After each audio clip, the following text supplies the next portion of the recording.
Hello and welcome to the first of our Lenten tips.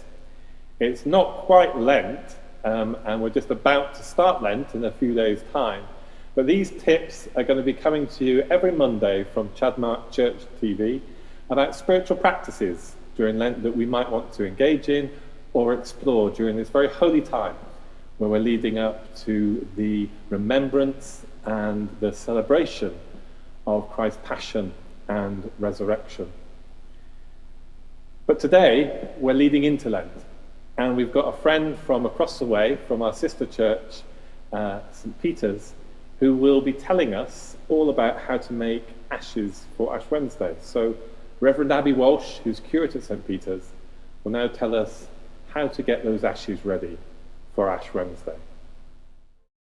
Hi everyone. So this Ash Wednesday, although our church community is alive and well, our church buildings will be closed.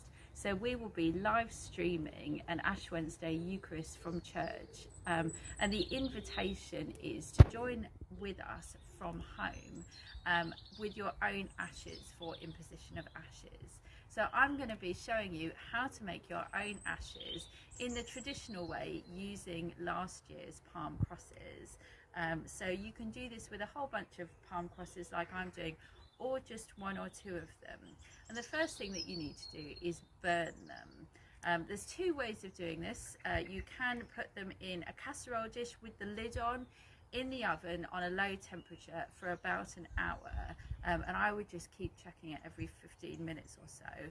Or the more fun way that I'm opting for is just to set fire to them in the garden, and you will need something like an old saucepan, roasting pan or bucket barbecue to do that. So palm crosses are not that easy to set fire to, so they do need a little bit of help and persistence to get going. You can either use a little bit of firelighter or something like that, or just what I've done, a couple of bits of rolled up newspaper, just to encourage them a little bit. But they do tend to smoulder rather than make an exciting bonfire.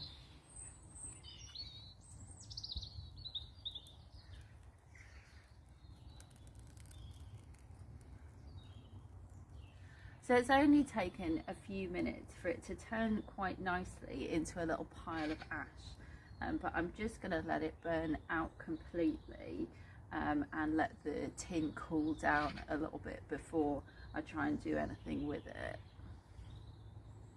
So now they've completely cooled down, I'm just going to bash mine up a little bit more with a pestle and mortar.